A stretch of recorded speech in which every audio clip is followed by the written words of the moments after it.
플레밍이라는 사람이 있습니다. 한 번쯤은 들어보셨을 사람이라 생각을 합니다.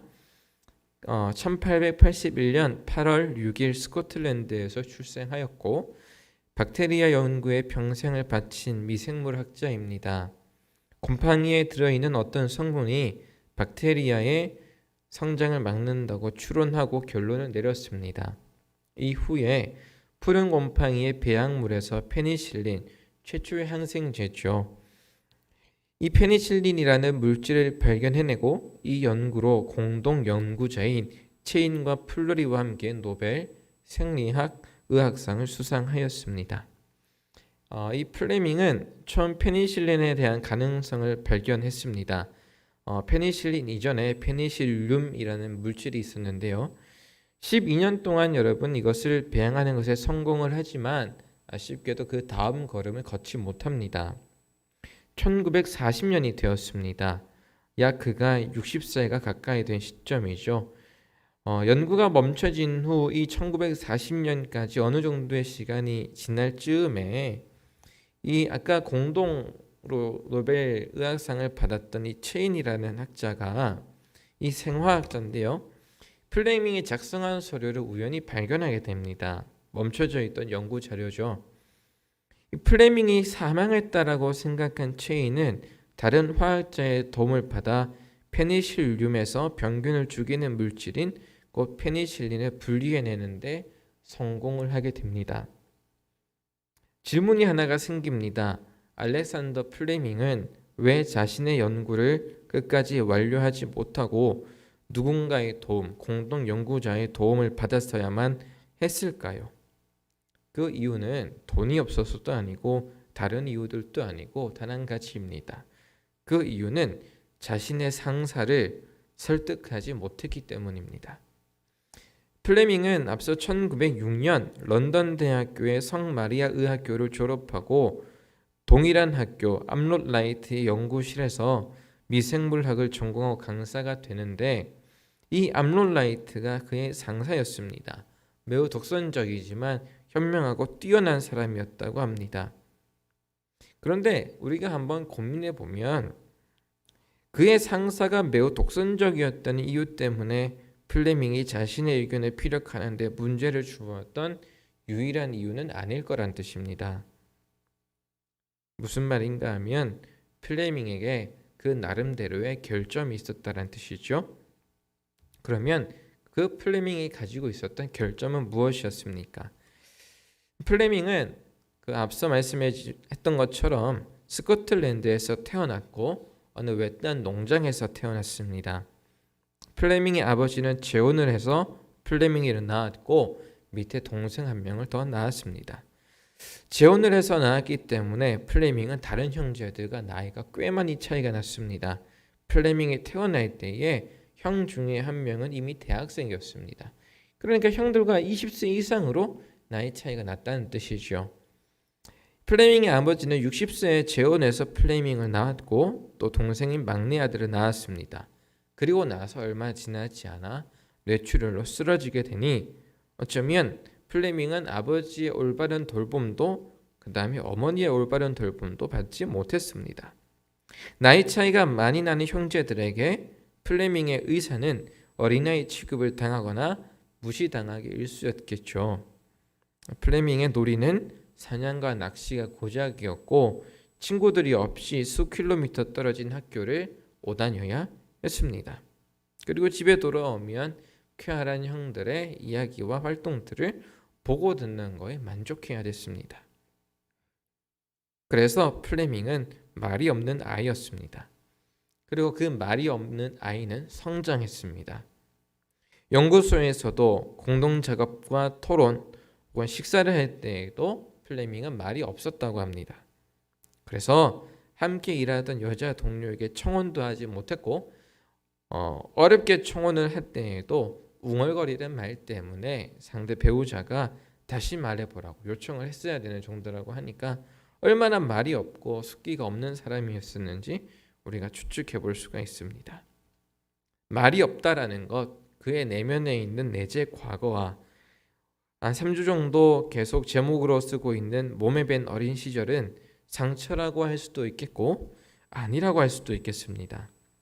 분명 말이 없는 그러나 꾸준함과 어떤 진중함이 있는 그의 성장에는 그가 위대한 발견과 연구를 달성하는 데 지대한 영향을 미쳤겠습니다만 한편으로 또 분명한 것은 그의 몸에 밴 어린 시절은 사회적 관계에 깊이 영향을 미쳤습니다.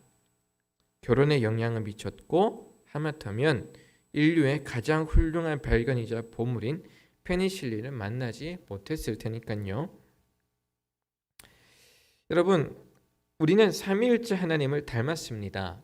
삼위일체 하나님을 닮았기 때문에 삼위일체 하나님께서 영원전부터 가지고 계셨던 긴밀하고 온전한 교제와 연합 속에 우리가 서로 행복을 누리도록 하나님이 우리를 지으셨습니다.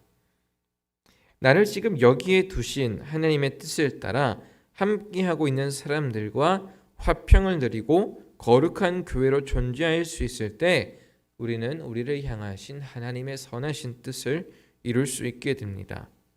우리는 하나님의 선한 뜻을 이루어 가는데 부르심을 받았고 그 뜻을 이루어 가야 합니다. 그런데 알렉산더 플레밍의 이야기처럼 우리 개인이든 교회이든 끝없이 우리의 발목을 붙잡고 있는 어린아이가 있습니다. 우리 스스로의 모습이란 뜻이죠. 이걸 한번 살펴보면 참 좋겠습니다. 그래서 저를 한번 다시 생각해 보았습니다. 저는 여러분 비교적 큰 교회에서 고등학교부터 청년 시절을 보냈습니다. 그 교회는 고등부를 졸업하면 희망하는 교회 학교로 돌아가서 다시 봉사하는 문화가 배어 있었습니다. 그래서 같이 고등부를 졸업하는 친구들과 함께 너는 어디 가서 봉사할 거냐? 나는 어디 가서 봉사할 거야? 나는 유치부에 갈 거야. 아니 나는 유년부에 갈 거야. 여러 가지 이야기들을 나누면서 들뜬 마음을 나누기도 하고 꿈을 키우기도 합니다. 저는 고등부 때부터 좀 오래전부터 생각해왔던 사랑부라는 부서에서 봉사하고 싶어 했습니다. 지체장애인들이 모여있는 부서죠. 몇 명의 친구들과 함께 그래서 보조교사로 등록을 하고 일을 하기 시작했습니다. 처음에는 무서웠어요. 자해하는 친구들로부터 시작을 해서 자해를 워낙 심하게 하는 사람들도 많았습니다. 바닥에 머리를 찧으면 크게 찬양을 틀어놔도 그 학생이 찢는 머릿소리가 온 사방에 울렸으니까 얼마나 심각한 아이들이 많이 모여있는 부서였겠습니까? 처음에는 무서웠지만 익숙해지고 참 좋았습니다. 그런데 제가 있었던 사랑부는 교사와 학생이 동일한 비율로 반이 이루어져 있습니다. 1대1 이제 만남이죠. 그래서 학생이 5명이면 교학교 교사도 5. 게다가 여기에 이제 한 명 더 플러스 되어서 그 반 전체를 담당하는 반장 선생님이 계셨습니다. 대부분은 사회복지사 자격증을 가지고 있거나 이 사랑부에서 오래 훈련된 선생님들이 반장을 맡고 계세요. 신이 났어요. 처음에는 무서운 부서였지만 제가 존재감 있게 이제 교회학교 봉사하는 것 같아서 참 좋았고 같이 고등학교를 졸업하고 성인이 되어 하는 첫 봉사에 청년대학부를 같이 다니고 있는 사람들과 이제 같이 봉사를 하니까 너무너무 재미있었습니다. 그런데 이런 저의 마음에 좀 상처가 되는 일이 생겼어요. 이제 예배가 끝나면 이제 학생들과 함께 간식을 이렇게 먹는데 이렇게 이러저러 이제 수다를 떠는 거죠. 그런데 이 반장 선생님, 저보다 2살 많은 누나였는데요.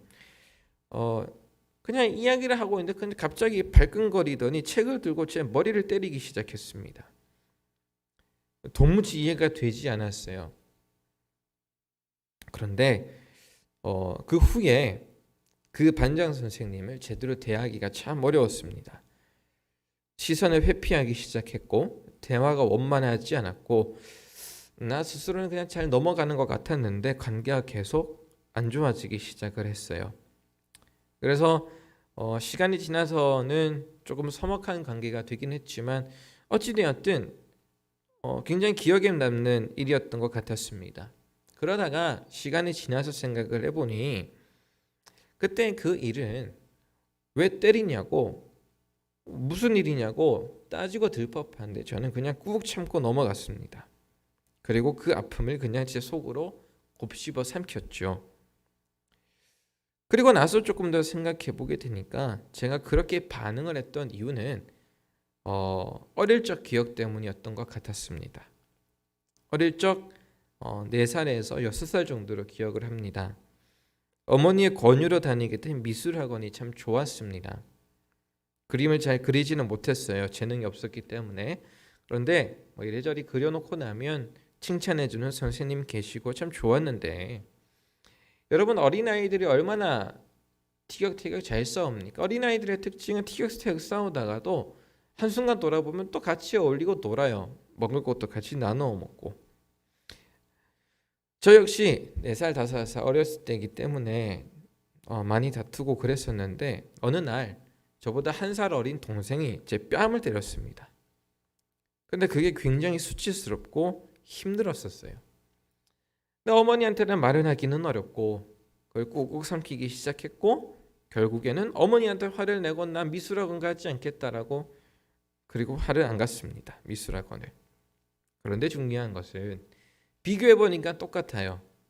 4, 5살 때 그 아픔에 대하던 저의 태도나 비교적 성인이 되어서 아픔을 대하는 태도나 똑같더라고요.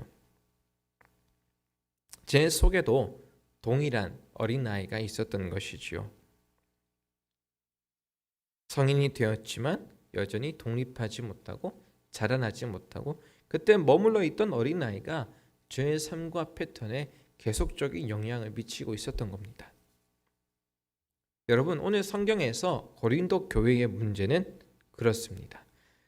고린도 교회가 하나님이 선택하신 교회로 부르심을 받았고 앞으로 나아가고 해야 될 일들이 참 많았지만, 고린도 교회를 계속 발목 잡고 있는 옛날의 문제들, 어린아이와 같은 문제들이 있었습니다. 그것은 무엇이었냐면 할례와 신분에 대한 문제입니다. 할례를 받아야 되느냐 말아야 되느냐, 혹은 교회 공동체의 구성원들이 처해 있는 신분적 상한, 누군가는 종이고 누군가는 그렇지 않는 여러 가지 이해관계가 뒤죽박죽 섞여 있는 그 교회, 이 할례와 신분에 대한 많은 이야기들을 뒤로하고 그 공통점만 이야기를 하자면, 이 할례와 신분은 사람이 사람에 위해서는 차별과 주종관계를 형성하는 문제라는 사실이죠. 사람이 사람을 지배하는 이 문제를 다루지 않고는 결코 온전한 교회를 이루기 어렵다고 바울은 생각했던 것 같습니다. 그래서 고린도전서 초반인 1장에도 당파 싸움의 원인을 기록하고 있고, 예수님 당시에도 제자들은 높은 자리를 차지하기 위해 싸우기도 했었습니다. 이상하리만큼 교회로 성립되는 순간 고질적인 문제가 발생하는데, 누가 높냐에 대한 문제입니다. 네가 높으냐 내가 높으냐, 너한테 권한이 있느냐 나한테 권한이 있느냐, 뭐 이런 문제들이요. 이 어려운 문제에 대해서 사도 바울은 오늘 한 가지 대답을 제시합니다. 그것은 너희는 하나님이 값을 주고 사셨으니 사람의 종이 되지 말라입니다. 여러 가지 이야기할 수가 있겠지만 몇 가지 요약을 하자면, 첫 번째는 사람은 결코 서로 간에 주종 관계를 이룰 수 없다입니다.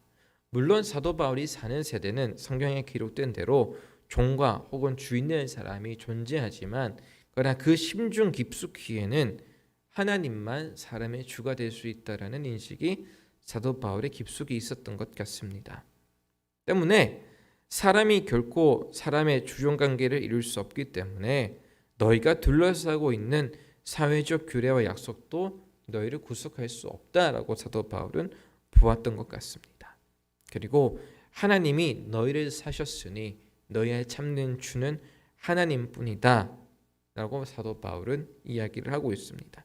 다시 말해서 우리를 규제하고 있는, 우리의 발목을 붙잡고 있는, 우리가 자유롭지 못하도록, 성장하지 못하도록, 이제 자라난 성인으로 일을 하지 못하도록 붙잡고 있는 것에서 자유롭기 위해서는 우리의 위치, 우리를 붙잡고 계시는 분, 우리의 기준이 누구인지를 아는 것이 사도 바울에게는 굉장히 중요해 보입니다.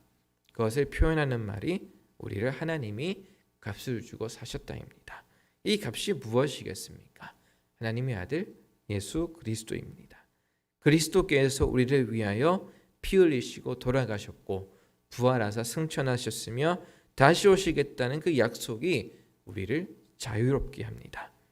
우리가 가지고 있는 부동산이나 우리가 하고 있는 돈이나 여러 가지 사회적 질서가 우리에게 자유와 평강과 살만한 사회를 만들어가는 것이 아니라 우리를 지으시니 우리를 새롭게 하시느니 우리를 살리시니 정말 우리의 생명의 주 되시는 하나님을 아는 것이 우리를 자유롭게 한다고 사도 바울은 이야기를 합니다.